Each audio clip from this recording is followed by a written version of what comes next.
Bonjour à tous. Bonjour François Bayrou. Bonjour. Après les attentats de janvier et de novembre, on avait beaucoup parlé d'union nationale. Ça n'a pas duré très longtemps. Est-ce que vous avez le sentiment que cette fois-ci, ça peut durer? Union nationale et plus largement encore, parce que ceux qui sont frappés, nos voisins belges, qui sont une autre famille, un autre peuple à notre porte, et ce que je ressens, c'est que l'émotion qui est sensible en France, l'émotion que nous ressentons montre que nous sommes une famille de peuples, que ceux qui touchent les uns touchent les autres. Nous avons les mêmes adversaires, nous avons les mêmes réseaux qui sont présents chez nous, nous avons probablement la même organisation derrière tous ces attentats. Et donc, il faut l'union nationale en France et il faut l'union des peuples européens pour que les services de renseignement, les services de police, les services de sécurité puissent agir ensemble contre des réseaux tentaculaires et, on le voit, déterminés à tuer. Alors justement, vous parliez d'union des peuples, mais il n'y a pas d'union des polices. Et là, on voit que ça pose un vrai problème.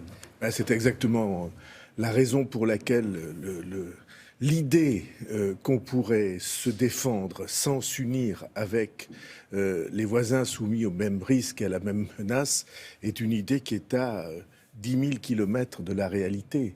Les attentats de Paris ont été préparés à Bruxelles, les réseaux sont enracinés partout et ce sont des réseaux très difficiles à détecter parce qu'il n'y a pas des milliers de personnes.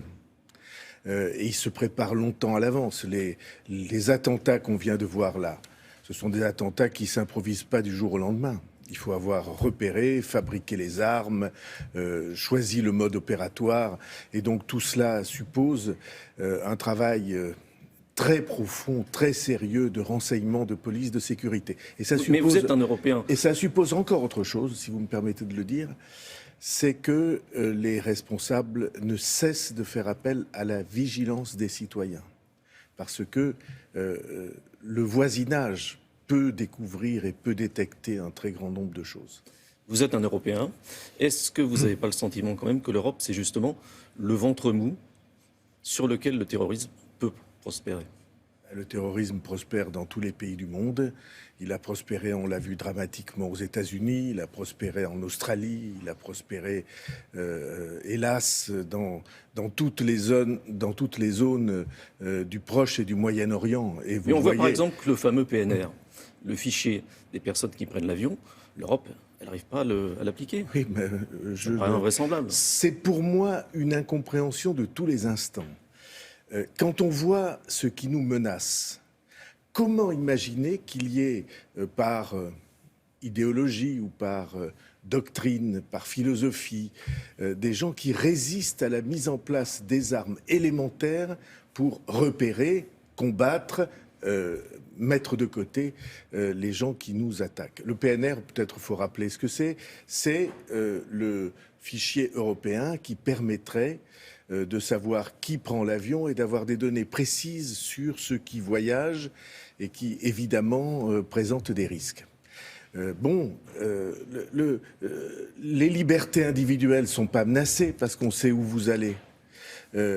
Lorsque un pays comme la Belgique, un pays comme la France, nos pays européens, parce que nous formons un ensemble, sont ainsi sous la pression du risque et de la menace, ils doivent se défendre. En prenant les garanties nécessaires pour que personne ne puisse en abuser, mais qui aujourd'hui songe en abuser. Et donc, oui, moi je suis favorable à l'adoption de ce fichier européen, qu'on sache qui voyage et d'où viennent ceux qui nous menaceront. On parlait d'union et de solidarité. Quand on voit ce qui se passe au Sénat et à l'Assemblée autour de la déchéance de nationalité, des petites querelles autour de cette déchéance, est-ce que c'est pas un petit peu, là aussi, consternant? Oui, c'est pas à la hauteur. Tout le monde voit bien que il y avait du symbolique dans tout ça. Ce que François Hollande avait cherché, c'était trouver un symbole qui puisse permettre de montrer qu'il faisait un pas en direction de la droite qui le demandait depuis longtemps. Et puis, évidemment, là-dessus, se sont greffés à la fois des conflits de doctrine, de philosophie, et puis des conflits politiques. Et franchement, tout ça n'est pas à la hauteur de ce que nous avons à vivre et à faire. Autrement dit, la classe politique française, européenne, Elle n'est pas à la hauteur. Les classes politiques ne sont pas à la hauteur parce que généralement, trop souvent, les responsables politiques sont non pas en avance mais à la traîne parce que ils se laissent mener, conduire par les sondages, par l'opinion, au lieu d'avoir une vision qui puisse permettre au contraire d'entraîner leurs concitoyens, de leur montrer où on va. Ils se laissent trop prendre par les petites querelles d'ambition dérisoire et certainement mal jugée par les Français et d'autres. Comment est-ce que vous jugez l'attitude de François Hollande face au terrorisme ? Bon, il s'exprime peu, j'espère qu'il agit davantage, et de ce point de vue-là, aucune des autorités européennes ne manque au devoir de vigilance qui est le sien. En tout cas, je l'espère. Et en tout cas, je ne suis pas de ceux qui choisissent la polémique à l'égard de tel ou tel responsable de notre pays ou des pays européens qui nous entourent. Moi, je suis pour qu'on manifeste la solidarité. Je suis pour qu'on se serre les coudes. Après, on voit si tout a été fait, si tout aurait pu être mieux fait.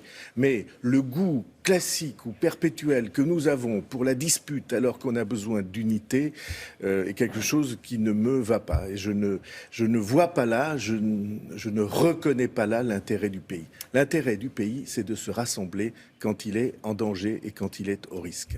Merci François Bayrou. Merci. William, c'est à vous. Merci beaucoup. Dans un instant, la façon